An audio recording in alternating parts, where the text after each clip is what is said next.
Hello, and welcome to Launch Rural Nevada Pitch Competition. This is your entrepreneur education element, and today we're going to be talking about the business model canvas. I'm Liz Hyman from Regarding Sales, and I will be your guide through building your business model using the business model canvas. Now, if you have been following along and participating in all of the different sessions that we've done, you will know that you had homework. Your homework for education session 1 was to develop a value proposition and do some customer discovery research and evaluate what you found. In education session 2, you were working on defining your ideal customer and customer segments, defining your cost of goods sold for your product. We call those COGS, and determining the minimum price to be profitable. So if you're going to sell your product, you have to sell it at a price that you can afford to make a profit. And the final one was to create a 1-year pro forma income statement. So to map out how the money is going to flow in and out of your company for the first year based on your best guess at this point. Now, if you have not participated in education session 1 or education session 2 and have not done the homework, I encourage you to stop now. Go back to those videos, watch those videos, and do that homework. It will make this segment of your studies and your work much easier, and you will actually be able to fill out the business model canvas. If you've not done the other work, it's going to be very difficult. If you haven't, stop now, start the other videos, and join us later. And if you have already done it, well, then let's get going. We're going to talk about expanding your business model. So you've done all this research, found all this information. Now you have to turn it into something that isn't just a lot of ideas in your head. We're going to use a tool to do that called the Business Model Canvas. And that is a tool to organize and document the critical elements of your business model. So you've already begun to identify some of those critical elements, but we don't have a tool where we can put them all together. And that's what the Business Model Canvas is going to do for us. Now, if you would like to participate and fill out the form as we're working, you can go to strategizer.com, and there you can fill in a business model canvas online while we're working.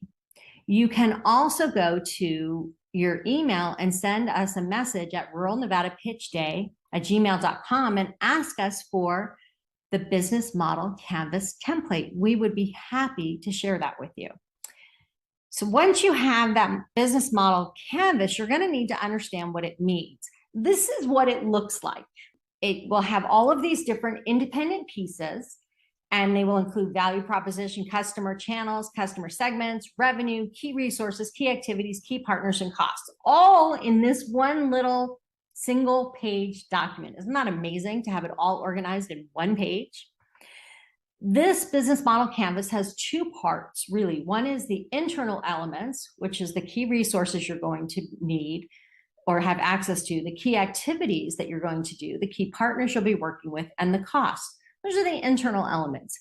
The external elements that have to do with your customer and the market are value proposition, customer channels, customer segments, and revenue. We're going to focus on the external elements, but let's kind of go through all these really quickly. As we start, we're going to start by looking at the external elements, and then we're going to talk about the internal elements. So element number 1 is called value proposition. And that is going to go in this little section right here that's colored. The next is the part where we're going to talk about your customer, and that's section 2. The next part will be about the channels through which you communicate with your customer. Number 4 is going to be understanding or listing the customer segments you're focused on. And 5 is going to be about our revenue streams. Then we're going to talk about the internal elements. And I'm going to go into a little bit more detail here because we're going to talk about the external in a much more depth. But when you start talking about the internal elements, key resources is number 6. It's the first thing that you're thinking about. What resources are available to me today, and what resources will I need in order to run this business? The next thing you're going to think about is key activities. What key activities must I do in order for this business to thrive? Number 8 will be your key partners. Who are you working with in order to make this business happen? Your partners can include an actual business partner. It can include investors. It can be people who you are contracting work out to, like people who do marketing and graphics. They may be your vendors. They may be another partner that you sell through. It could be any number of different kinds of relationships that are actually partnerships that support the development of your business. And number 9 is costs. And you'll remember that when we were talking about our pro forma, you went through an exercise and mapped out what you thought all of those costs were going to be, including your cost of goods. So all of that can be identified here. And remember that as we're doing this, we just want to put bullet points of the information that we can back up with other documentation later if we want to. So why is this important? This seems like a lot of work probably as you're sitting here looking at it. Why is it important? Why do you need to do it? Well, one of the first and most important things is it's simple and it's structured.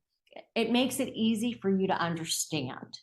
And it makes it easy for you to tell your story. It includes all of the critical pieces that are going to matter as you begin to ask for investors or invite people to work with you. It will help you organize your thoughts and it will help you stay customer focused. Now, if you are thinking that you want funding, whether you want it from investors or you want it from a bank or you even want to ask friends and family, you will want some method to explain what you're doing, what the costs are, what your channels are, all of the things that are going to matter when you're trying to run your business, and that will help determine whether you're going to be successful or not. When people can see the story and they understand that you know the story, they are willing to invest, whether they're investing time or money or something else, ideas. So it's very important to have a simple way to tell your story that is complete. So you may be wondering, how is this different from a business plan? It's actually very different. This is your high level thinking. So it's sort of a summary view. It's customer and market focused, and it's quick and easy to change. It's very visual. It's very high level. And it is the stuff that starts the conversation. Now, if you are going to build a business at some point, once you've thought through all of these things that we're doing in your business model canvas, you're going to want to create a business plan. Now, a business plan is each of these elements in much more detail. A business plan typically includes an executive summary, an industry overview, a market analysis, competitive analysis, management plan, operating plan, sales plan, marketing plan, financial plan. These are all pieces that you're going to need to go into great depth. These business plans can be 10, 20, even 100 pages. So that comes later, once you've done this initial work to determine, is there a business? How would the business work? Does it make sense to people? And then you can start digging deeper into creating a business plan. For now, we're going to stay very high level and focus on the business model canvas. And you can use this in your competition, and you can also use it when you're asking for investors. Again, we're going to be talking about 2 different kinds of things as we're talking about the business model canvas: internal elements and external elements.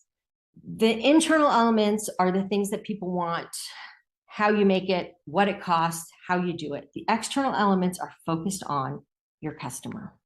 As we move forward in this exercise, we are going to focus on the external elements of your business model. We're going to talk about defining the value you create for your customers, identifying your customers, defining and quantifying your market, defining a profitable revenue model and cost structure. This is where we're going to put it. We're going to use the right-hand side of your business model canvas and fill that information out. So let's kind of dig into each of those things and what they mean. First, we're going to start with a value proposition. What problem are you solving and how do you do it better? So when I think about a value proposition, I like to put it in a little bit more detail. So what problem is my customer having, but how do they define it in their own words? And then how do I solve it, or how do you solve it? And why are you the best solution for your ideal customers? Since you've already thought about who your ideal customer is, you can answer that. So your value proposition is your customer's problem in their own words, your solution, and why it's the best for your ideal customer. Better gets us into a competition game that we don't want to get too deeply into. We really want to focus on how this solves the problem for my ideal customer. Once you identify what the value proposition is, you can go back and figure out the next question, which is really, who are you solving it for? What's the customer segment that you're focused on? Who are the people? What are their personas? All of those things that matter in order for you to effectively sell to those people. Who am I selling to? Because if my market gets too big, then I can't focus my story and my solution. I need to narrow my focus on the customer segment that is most appropriate for what I'm doing and the people who are most likely to buy. And then creating their personas, the stories about who these people are. So if you have a one-to-one business sale, then it might be a small business with a certain set of criteria around it. If you have a large business-to-business deal, it might be a kind of company with certain things that are true, and then stories about each of the different buyers that are involved in the buying process. Now, if it's business to consumer, it's pretty simple. We can tell a story about who is our ideal market, who's our ideal target. Am I selling to people who just graduated from college? Am I selling to grandparents? Who am I selling this product to primarily? So that's what we're going to do in the customer segment part. Channels is the next part, and that's really important because once you understand who your customer is and what problem they're having, we can start to think about where will they be.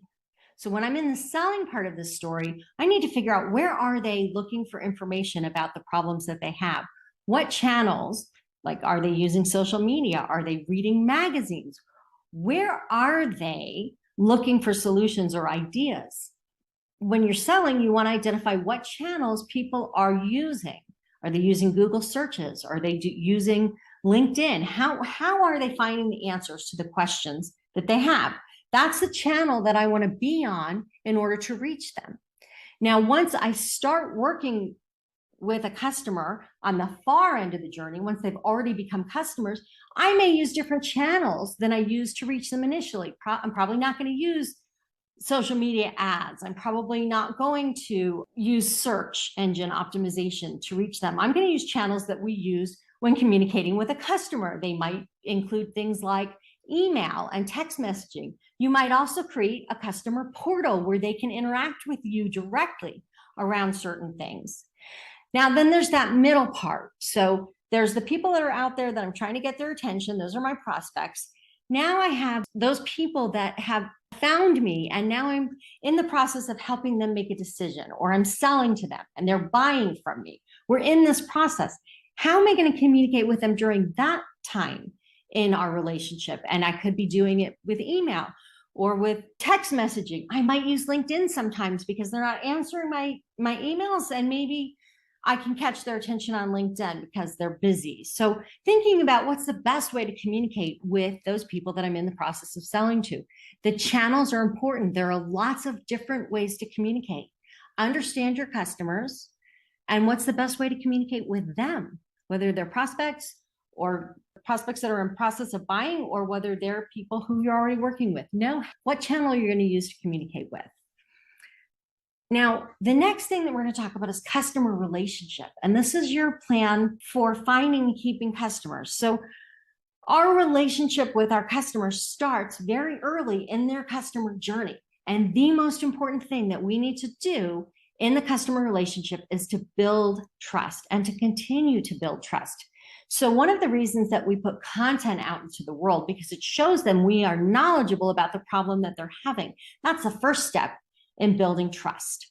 As this relationship is evolving, we're going to build trust by being curious and compassionate and creative and helping them solve problems and listening to what they're saying and connecting our solution to their problems directly.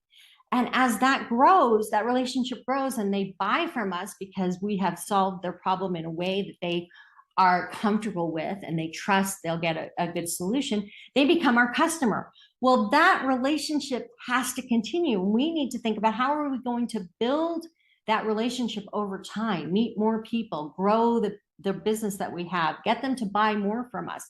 This is all part of customer relationship. It ties to channels because the mechanism that we use for communicating is going to vary depending upon the relationship, who it's with, and where we are in the relationship. But we really need to think about how are we going to create, build, and maintain customer relationships. The last piece of this is your revenue stream. So what are you selling? Maybe it's just one product. Maybe it's a product and supporting materials. Maybe it's multiple products. Maybe it's a product and something that is peripheral. For instance, you have a building that has more square feet than you need. So you're making and selling your product, but maybe you're renting space too. That, by the way, is a revenue stream. So what is it that you're selling that's bringing revenue into the business? And then what are you charging for the things that you're selling? The next thing is, how do you get paid? Now, it used to be really simple. You handed somebody gold, and then we had money, then we had checks, and it was still relatively simple. Someone wrote a check and sent it to you. Now there are so many avenues for receiving payment. There are so many tools. And, are they paying at a store and giving a credit card? Are they paying online and giving a credit card? Are they using a certain app? Are they using PayPal? Are you using, there's so many different options. Are they putting money directly into your account? So understanding how your customers are going to want to pay and how you need to receive the money and working that out is very important. The final thing is, and what we were talking about before, is other revenue streams. So there's the primary product, and then what other things might you make money on?